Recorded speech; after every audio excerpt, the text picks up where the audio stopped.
This is how Swede speaks. Yesterday, on December 5th, 2018, the Wisconsin legislature adopted legislation to strip the incoming governor, Democrat Tony Evers, from power. This is obviously done in order to protect the great successes by Republican Governor Scott Walker. And those successes sure need to be protected against leftism. That's what we will address today. But before we talk about that, let me just say this. This is my day job. I am very grateful to all my patrons and donors. Without you, I wouldn't be able to do this, so thank you all very much. And if you like what I do, and if you want me to continue doing this, do consider supporting this channel. You can become a monthly patron at Patreon and sign up for whatever amount you feel comfortable with, or you can send a one-time donation of whatever amount you'd like. Take a look at the box below this video for more information about that. Any and all support is greatly appreciated. Also, like, share, comment, and tell your friends and family about this channel. And if you're not already a subscriber, go ahead and hit the subscribe button. Now, let's get started. As I said, the Wisconsin legislature, which is dominated by the Republicans, adopted legislation yesterday to remove power from the incoming Democratic Governor Tony Evers, who is expected to assume office on January 7th, 2019. The current governor, Scott Walker, is a Republican who, in my opinion, has achieved great things in Wisconsin, a state that previously was controlled by public sector unions and where unemployment in January 2010, 1 year before Walker took office, was a whopping 9.3%. In October 2018, unemployment in Wisconsin was 3%, and the power of the public sector unions was broken. Wisconsin had become a right-to-work state, a state where unions cannot sign deals in the name of non-unionized workers. To anyone who argues in favor of collective bargaining, I just say, look to Sweden if you want to see where your policies lead, and look to Wisconsin if you want to see how free market policies lead to workers being employed and able to support themselves instead of living on government handouts.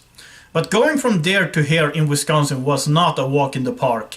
Scott Walker's first budget focused on austerity, and he took on collective bargaining and the public sector unions.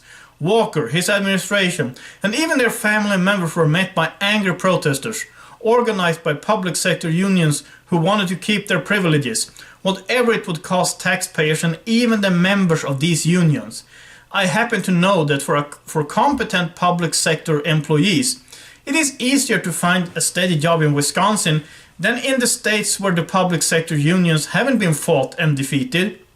Remember that Wisconsin was the first state in the union that legislated about collective bargaining for public sector employees. And Scott Walker was the one who fought against this, and he won. Before that, public sector employees had to be unionized, if they wanted to or not.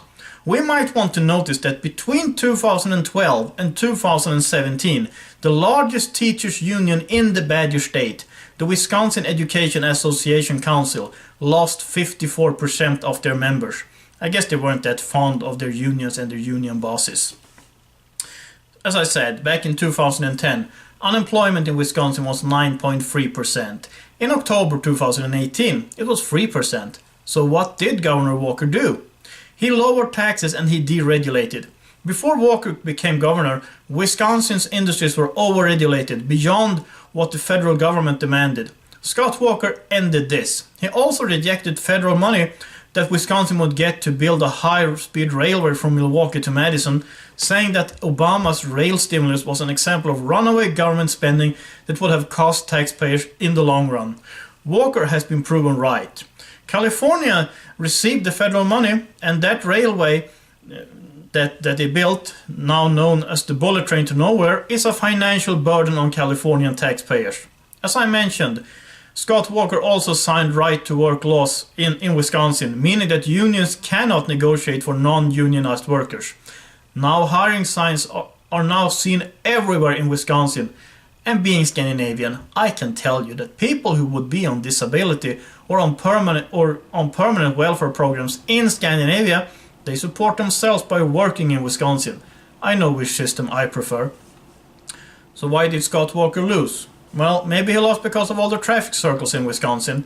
They're a real nuisance to anyone traveling by car in the dairy state. Maybe he lost because voters wanted to see a new face in the governor's office. I don't know. Let's not forget about democratic voter fraud either. I know for a fact that people have been allowed to vote in the midterms in Wisconsin without showing an ID, even though Wisconsin laws require you to show one before voting. No matter why Mr. Walker lost, I think that it is very important to defend the great victories that were made under his governorship. We don't want Wisconsin to go back to what it was. Let's hope and pray that Democratic Governor Tony Evers becomes a figurehead with a very little influence. Well done, Wisconsin legislators, and thank you and God bless you, Governor Scott Walker. As I said in the beginning of this video, this is my day job, and any and all support is greatly appreciated. If you like what I do, and if you think it deserves some support, please consider sending me $1 or $2, or 10 or 100, that's always greatly appreciated. You can become a monthly patron at Patreon, or you can give one-time donations. Take a look at the box under this video for more information.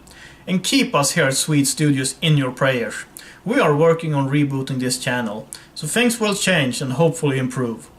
The frequency of me uploading videos have been unstable in the last few months, I'm very well aware of that, due to illness and traveling, but I will tell you this.